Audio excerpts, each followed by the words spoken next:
জগন্নাথ অর্থাৎ বিশ্ব ব্রহ্মাণ্ডের ঈশ্বর। জগন্নাথ স্বরূপে আসলে বিষ্ণুর পুজো করা হয়। আষাঢ় শুক্লপক্ষের দ্বিতীয়া তিথিতে রথযাত্রা উৎসব পালিত হয়। এই দিন জগন্নাথ, বলরাম ও সুভদ্রা রথে করে উনার মাসির বাড়িতে যান। পুরীর রথযাত্রা বিশ্ববিখ্যাত।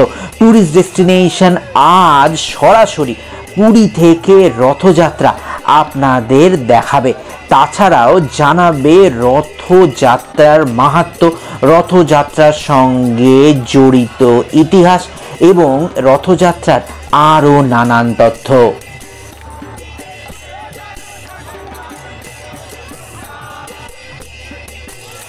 পুরীর অন্যতম মহোৎসব রথযাত্রা।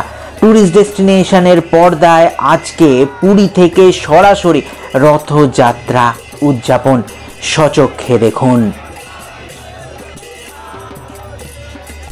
স্কন্দপুরাণ, নারদ পুরাণ, পদ্মপুরাণ ও ব্রহ্মপুরাণে রথযাত্রার উল্লেখ রয়েছে।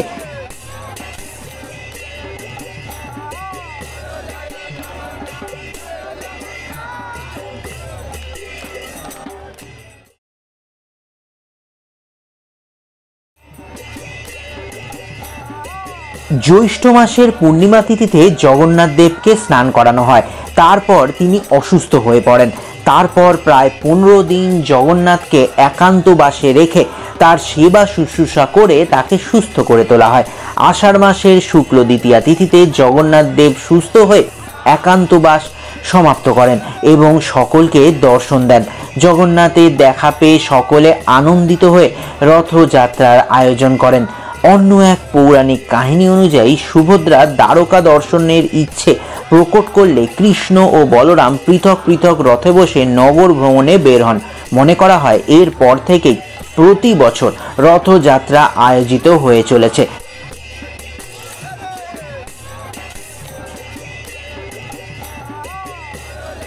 আর এক প্রচলিত বিশ্বাস অনুযায়ী ইহলোক ত্যাগের পর কৃষ্ণের সঙ্গে বলরাম ও সুভদ্রা পার্থিব শরীর সমুদ্র তীরে দাহ সংস্কার করা হয়। সেই সময় সমুদ্র তীরে ঝড়ের বেগে দ্বারকাধীশের অর্ধদগ্ধ শব সমুদ্রে প্রবাহিত হয়ে পুরী পৌঁছায়। পুরীর রাজা সেই 3 শব তুলে পৃথক পৃথক রথে বিরাজমান করেন। নগরের লোকরা নিজে সেই রথ টেনে সারা নগর ঘোরান। দারুকাঠ শবের সঙ্গে প্রবাহিত হয়ে এসেছিল। সেই কাঠ দিয়ে বাক্স তৈরি করে তাতে সব রেখে ভূমিতে সমর্পিত করে দেওয়া হয়। চারণ পুস্তক অনুযায়ী এরপর থেকেই প্রতি বছর রথযাত্রা পালিত হতে শুরু হয়।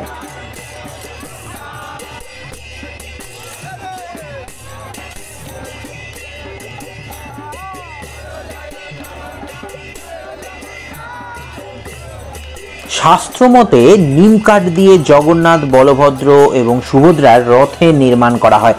বসন্ত পঞ্চমী তিথি থেকেই রথের উপযুক্ত কাঠ দিয়ে নির্মাণ তৈরি হয় রথের। রথ নির্মাণে পেরে, কাঁটা বা অন্যান্য কোনো ধাতু ব্যবহার করা হয় না। যে 3টি রথে জগন্নাথ, বলরাম এবং সুভদ্রা মাসির বাড়িতে যান তাদের প্রত্যেকটির পৃথক নাম ও বিশেষত্ব আছে। জগন্নাথের রথের নাম নন্দীঘোষ। 16 চাকার এই রথ 45 ফুট উঁচু এবং লাল ও হলুদ রঙের তৈরি হয়। এই রথের পতাকার নাম তৈলক্যমোহন। এর রক্ষক গরুর, সারথি দারুকা। যে দড়ি দিয়ে জগন্নাথের রথ টানা হয় তার নাম শঙ্খচূড়া।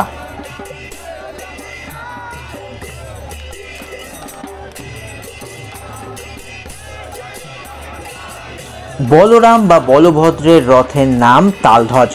14 চাকা বিশিষ্ট 43 ফুট উঁচু এই রথ লাল, নীল ও সবুজ রঙের হয়ে থাকে। তালধ্বজের চূড়ায় যে পতাকা শোভা পায় তার নাম উনানি। এই রথের রক্ষক বাসুদেব, সারথি মাতালি, দড়ির নাম স্বর্ণচূড়া। শাস্ত্রমতে সুভদ্রার 12 চাকার 42 ফুট রথের নাম দেবদলন। লাল ও কালো এই রথের পতাকার নাম নন্দিক। এই রথের রক্ষক জয় দুর্গা, সারথি অর্জুন ও দড়ির নাম স্বর্ণচূড়া।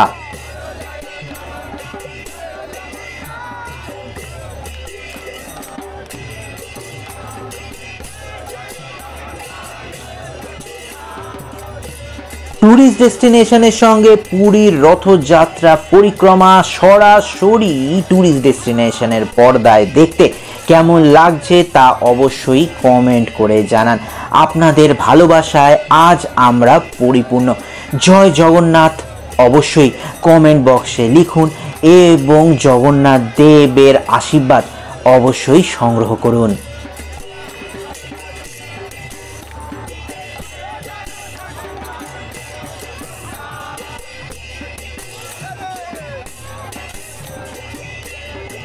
পুরীর জগন্নাথ দেবের রথযাত্রার মাহাত্ম্য, রথযাত্রার ইতিহাস এবং রথযাত্রা কিভাবে হয় সব কিছু আপনাদের দেখালাম এবং পুরী থেকে রথযাত্রা আপনারা সরাসরি দেখতে পাচ্ছেন ট্যুরিস্ট ডেস্টিনেশনের পর্দায়।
দেখতে থাকুন ট্যুরিস্ট ডেস্টিনেশন, কারণ শুধু রথযাত্রা নয়, এরপর ট্যুরিস্ট ডেস্টিনেশন আপনাদের উপহার দেবে আরও নানান চমক।